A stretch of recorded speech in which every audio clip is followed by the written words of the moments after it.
God decided to turn Earth into a game, to keep humans from dying during development. God froze time for everyone on Earth, except you. 500 years later, the game goes live. Demon players invade the human world, and you're already 500 years ahead of them. You've always been invisible. Your seatmate didn't notice you'd been absent for a whole month. Your gaming teammates thought they were playing 4v5 the whole time. You went on a trip and the driver straight up forgot you at a rest stop. Right when you were sprinting after the bus, you heard it. Time stopped. Everyone around you was completely frozen. People around you were like they just lagged out, standing perfectly still, covered head to toe in a golden glow, giving them absolute protection. You were shook. Sure, you knew what time stop meant, but that kind of plot twist only showed up in Japanese films. Then a game panel appeared right in front of you, showing stats like skills, equipment, and health, all stuck at their default values. After that, the voice came back every 5 minutes, speeding up animal mutations and reproduction, and adding Titan class and legendary creatures to the world. The voice sounded like a god, literally remaking Earth into a game world, transforming everything around you one step at a time. God himself didn't know how long the whole process would take. So to keep humans from dying during development, he froze everyone's time. But because you were born with zero presence, even God overlooked you. Your time never got frozen. And that's how you earned the title. The Lonely One, ignored even by God. 75% reduced chance of being detected by other creatures. You noticed the time freeze only seemed to affect humans, because the animals out there were living their best lives. After time stopped, survival became the top priority. Sure, supermarkets had unlimited food, but everything had an expiration date. Who knew how long God's little time freeze was gonna last? So you started learning survival skills. Hunting, farming, the whole deal. 2.5 years in, every supermarket item had rotted and gone moldy. You had no choice but to hunt for everything yourself. But you noticed animals were mutating and getting stronger every single day, making hunting harder and harder. So you started hitting the gym every day to build up your strength. You lived like that, lifting and hunting, for 3 years, until God's voice showed up again. Ancient cultivators left secret manuals hidden in caves across the earth. Train with them to extend your lifespan. So without hesitation, you set off to find those manuals. You were worried that even if you lived to 100, you might not make it long enough for God to finish the game. And honestly, 100 years is nothing to a god. You searched for 10 years. The earth kept getting more hostile, and the mutations of plants and animals got stranger and stranger. Daily training had boosted your power level big time, but your lifespan bar on the game panel was a constant reminder. Time was running out.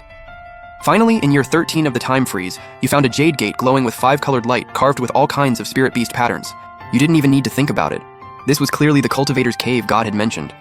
The way to open the gate was a match 3 puzzle game, and your final score directly decided how complete the inheritance you'd receive would be. In other words, it decided how long you'd live. You locked in and started playing. Even with 30 years of single-life finger speed, your final score only got you 35% inheritance completion. The game did offer a pay-to-win system. 99 magic stones to replay, or 49 magic stones to directly boost inheritance by 1%. You wanted to cry? God, you too, with the microtransactions? You were tempted, but you didn't even know what magic stones were. But then you found a bug. You accidentally tapped the button to spend 49 magic stones for plus 1% inheritance, and your completion jumped straight to 36%. You checked your inventory. 0 magic stones. Then it clicked. God was still building this game step by step. The pay-to-win system was just a concept right now. It probably wouldn't actually kick in until magic stones existed in the world. Technically, it wasn't even a real bug, because once the game launched, you'd actually need magic stones to activate any purchase. But you're the guy even God overlooks. Nobody expected someone to be running around during development. Not exploiting a bug is the biggest insult to any game. So you tapped 64 times and pushed your inheritance all the way to 100%. A completion rate probably only a bug exploiter like you could ever pull off. It'll definitely get patched after launch. After absorbing the full inheritance, you were blown away. The skill description said every cultivation level gained added 100 years to your lifespan, with a max level of 20. That meant if you maxed it out, you'd get a full 2,000 extra years. But you quickly realized cultivation wasn't easy. 1 hour consumed 1% of your own vital blood, and only gave you 0.1% cultivation experience. Even with unlimited vital blood, it would take 1,000 hours just to go from level 0 to level 1. Later levels required multiple times more experience on top of that, and your body's vital blood was naturally limited. Once you lost more than 30% of your blood, you were basically on death's door. Restoring it could only happen naturally and slowly, unless you had rare treasures to speed things up. Luckily, the cave had 100 portions of Tianshan Snow Lotus, each restoring 10% of your vital blood, but each one cost 100 magic stones to redeem. At this stage, anything requiring magic stones was fair game for a bug exploit. No surprise, all 100 Snow Lotus portions went straight into your inventory for free. Just as you sat down, pumped up and ready to cultivate, the system popped up another notification. This spot was a feng shui power zone, giving a 5% cultivation bonus. Daily rent, 10 magic stones. Perfect. Another bug to exploit. You sat cross-legged and started cultivating, and you didn't stop for 100 years. The reason you finally stopped? You were afraid the bug would get patched, because God's voice rang out again. New material added, magic stone shop now open. You knew you couldn't cultivate there anymore. Magic stones were now a real thing in this world. The pay-to-win system was officially live, and staying in that spot meant paying rent in magic stones. In those 100 years, you burned through 50 portions of Snow Lotus, trained cultivation to level 5, gained 500 years of lifespan, and netted a clean profit of 400 years. Your appearance stayed frozen at 18 or 19 years old, and it wasn't just your lifespan. Your physical stats had grown massively through daily cultivation and training.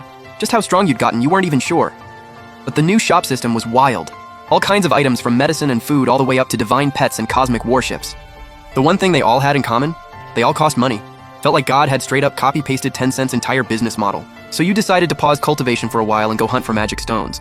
400 years of lifespan gave you some breathing room. Plus, you were drooling over everything in that shop, so you hit the road again. On your travels, you tamed a panda as a pet. Not just any panda, a mutated kung fu panda.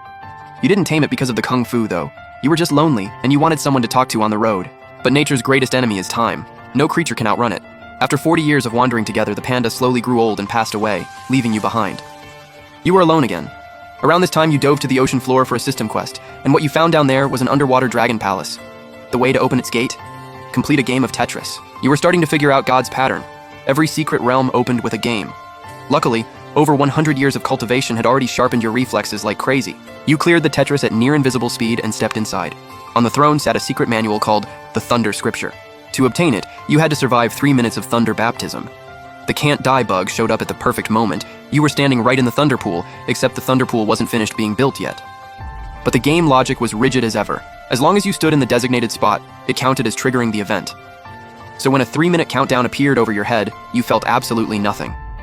After 3 minutes, the system said, hold on 10 more minutes to receive True Thunder. After 10 minutes, hold on 30 more minutes for a True Thunder body pill. After that, hold on 1 more hour to receive the secret manual, Divine Thunder of Annihilation. You were completely numb at this point. Without the bug, who could survive that long in a thunder pool? Probably only Thor himself. An hour later, you walked out with the top-tier manual, Divine Thunder of Annihilation. Currently level 0, max level 20. By consuming your internal energy, you could gain proficiency in Divine Thunder of Annihilation. You focused your mind, and a tiny arc of electricity crackled from your fingertip. Seawater that touched your body got instantly electrolyzed into hydrogen and oxygen. You realized you were still underwater, and you didn't need any equipment to breathe. The first thing you did after unlocking the Thunder ability was pull up the electric motor blueprint from the system, build one, and mount it on a boat. With this skill, the fundamental problem of powering electronics was solved. Human power generator. Look it up. You grabbed the end of the motor's power cable and started generating electricity. But the engine didn't budge. The power you were putting out was way too weak, nowhere near enough to actually drive it. Divine Thunder of Annihilation sounds absolutely insane on paper, but you're only at level 0, and level 0 is so pathetically weak it can't even start an electric motor. But you knew it clearly. The grind from level 0 to level 1 is something everyone has to go through.